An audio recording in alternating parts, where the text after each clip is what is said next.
Donc bonjour à tous, nous voici donc en direct de la bourse de Reptile Day à Arras. Je suis donc en présence de Chris. Bonjour à tous. Donc Chris, veux-tu bien te présenter s'il te plaît?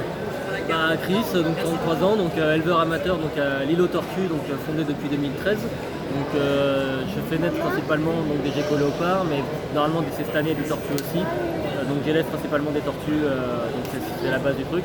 J'ai Ouais. Pogona, gecko à crête aussi également. D'accord. Moi mon but avec mes stands c'est de faire de l'information, de la prévention sur les tortues et autres reptiles. Je fais également des sauvetages de temps en temps de reptiles que je replace derrière. C'est principalement l'émission première donc de l'élevage. D'accord. Après, est-ce que tu aurais des conseils à donner pour les débutants, tout ce qui concerne au niveau tortue, au niveau reptile Alors, pour tout ce qui est tortue et reptile, donc le seul conseil que je peux donner, c'est que déjà, quand on achète un reptile, il faut le faire en son âme et conscience. On part sur de très nombreuses années, il y a pas mal de coûts, alors hors coût frais de veto, hors coût de nourriture, les coûts d'une installation de base vont être très très chers. Pour une tortue, on peut monter à au-delà de 800 € facile.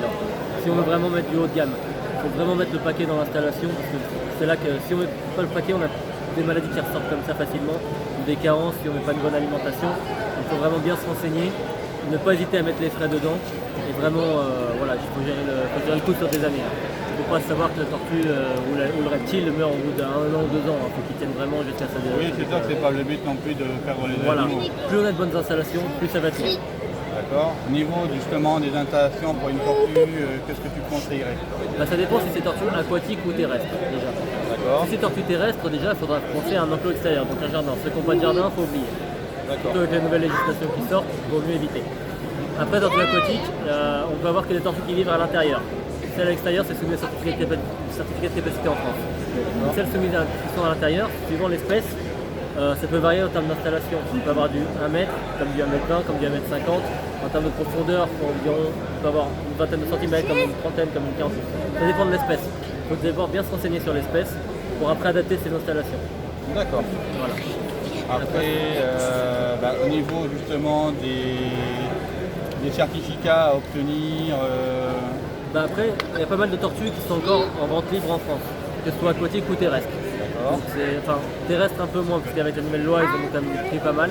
Mais surtout aquatique, maintenant on est plutôt peinard sur certaines espèces, mais espèces africaines, espèces américaines, espèces asiatiques est juste le plus sage à faire, donc on peut quand même l'avoir facilement sans autorisation. Après, il y a certaines espèces qu'il faut avoir donc, une autorisation de détention, donc c'est pas le certificat de capacité, c'est un peu entre les deux. C'est anciennement l'AEA. Et on peut avoir donc tout ce qui est tortue d'Hermann dessus, les sulcata, les pardalis, pas mal de terrestres. Une seule espèce aquatique, la Moremis rebessi, donc c'est la seule qui est dessus. Après c'est du capacitaire, donc capacitaire c'est là c'est vraiment le gros dossier. Et là c'est pas que pour une ronde mer, c'est vraiment, sauf si on a flashé sur l'espèce et qu'on veut vraiment le tenter. Parce qu'à savoir, certificat de capacité, c'est le dossier à faire. Présenter le dossier, qui est donc une prévisite après du dossier qui vérifie tout le dossier. Ils viennent chez nous pour l'AOE, parce que l'AOE est souvent lié au CDC, pour visiter les installations. Et après, on passe en commission, donc oral à passer. Et là, après, ils valident. Ça prend énormément de temps. Déjà, pour avoir une commission, c'est très très long. Donc si on le rate là, il faut savoir qu'on attend un certain laps de temps avant de le repasser. D'accord. Et je ne me trompe pas, c'est bien le CDC, c'est ça, hein? Certificat de capacité, ouais, CDC. Et si je me souviens bien, je crois que c'est un dossier qui est sur 100 pages. Ça dépend du nombre d'espèces demandées, mais principalement, ça peut être une bonne cinquantaine à une bonne centaine de pages. Ouais, Suivant le nombre d'espèces, si on demande beaucoup plus on demande d'espèces, plus ça va grandir. D'accord. Après, d'après ce que j'en avais vu sur internet, il disait qu'après c'était un truc sur 10 exemplaires en fait. Alors ça dépend des DPP et de l'ONCFS en fait, de ce qu'ils demandent. D'accord. Il y en a qui demandent plusieurs exemplaires, il y en a qui demandent sur clé USB ou sur CD pour le dispatcher après derrière, parce que des fois ils se l'envoient par mail.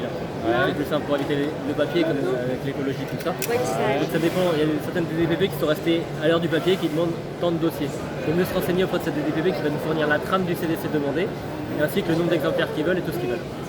D'accord.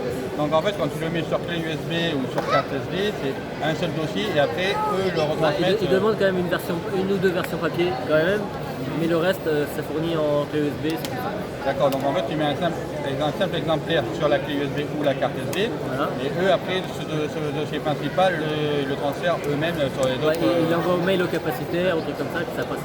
Et après, c'est eux qui fournissent directement leur façon de faire. En fait. C'est pour ça qu'il faut contacter la DDP, il faut contacter la DDPP avant. C'est eux qui vont dire comment faire, comment faut faire. D'accord. Alors, D'accord. Et donc vous possédez quoi exactement? alors moi je possède des tortues principalement, donc 3 espèces différentes, des Pelomedusa subrosa, Pelusios castanus, Thermotheris carinatus. Ensuite j'ai des Eublepharis macularius, dont je fais l'élevage. D'accord. J'ai un Corylopus ciliatus et un Pogona viticus. D'accord.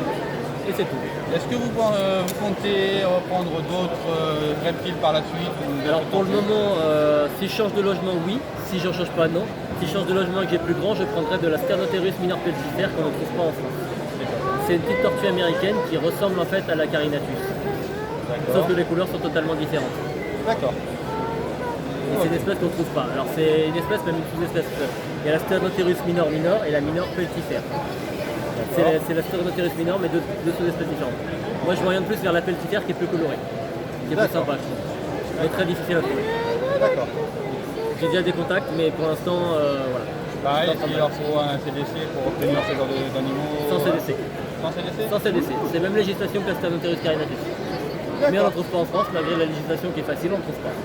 D'accord. Personne n'en fait. Il n'y a aucun éleveur. Ok. Donc après, vous ne faites pas d'animaux venimeux? Non. Aucun venimeux, aucun animal dangereux. Même si je suis tenté par la tortue alligator, je dois l'avouer. Mais non, j'ai pas la place. Et puis voilà, il faut que ce soit du réfléchi. On connaît quelqu'un qui en a une, hein? Je pourrais en avoir une depuis très longtemps, vu les contacts que j'ai, mais... D'ailleurs, qui a pris contact avec toi, hein? Ah, peut-être. Justement, parce qu'en fait, il y a une personne qui a ce genre de tortue, mais il voudrait malheureusement s'en séparer. Et justement, il avait fait appel. Je l'avais envoyé vers toi, justement, pour que tu l'indiques. Et du coup, on avait conseillé pour aller vers Péridesa. Le Péridesa, malheureusement, ils ne font pas ce genre de trucs, ils n'en veulent pas. Non, mais après, c'est un truc, c'est très difficile à replacer. Même les parcs zoologiques ont du mal. Alors, ça, le peu qui reprenaient à cause des trachémis, malheureusement, c'est la législation qui fait que, en fait, quand ils se faisaient déposer des trachémis, la DDPP et l'ONCFS repassait derrière, leur taper un contrôle et leur taper sur les doigts alors que c'est les tortues qui l'avaient déposé eux-mêmes. D'accord. Notamment l'alligator baie, c'est ce qui leur est arrivé. Donc certains parcs ne les prennent plus du tout, en fait. D'accord. Donc c'est très très difficile à repasser. D'accord. Mais bon, après on peut toujours trouver vraiment des capacitaires qui sont vraiment intéressés. Des fois il y a des capacitaires qui perdent au niveau de leur tortue. Ils cherchent par exemple un mâle, une femelle et ça tombe pile dessus, là ça peut passer quoi. Ouais. Mais il faut avoir le bon contact et c'est extrêmement rare. Ouais, c'est assez dur. Ouais, très difficile. Avez-vous d'autres choses à rajouter en plus? À rajouter, je dirais que j'aime bien ton groupe. Hein. On s'y sent bien, même si tu vas nommer modérateur dessus, je m'y sens bien quand même. On s'y sent bien, un groupe très convivial, qui vient de grandir. Ouais, félicitations quand même pour ton administration qui est vraiment nickel, parfaite, hein, des petites vidéos sympas, le bienvenu au monde, franchement nickel. Les autres groupes n'accueillent pas comme toi, donc franchement nickel. J'essaie de faire le nécessaire pour que ce soit agréable. Hein. C'est l'idéal. Donc si vous regardez la vidéo et que vous n'êtes pas du groupe, venez sur le groupe quand même. Donc, et prévenez les amis aussi. Donc le groupe, c'est le groupe Reptile Nord, donc sur Facebook. Vous pouvez aussi nous retrouver sur YouTube. La chaîne YouTube donc, de Reptile Nord est un moment en construction, donc elle n'est pas encore vraiment au top, hein, mais elle est en construction et ça avance tout doucement. Donc on vous dit encore un grand merci et puis à bientôt tout le monde. Au revoir. Salut.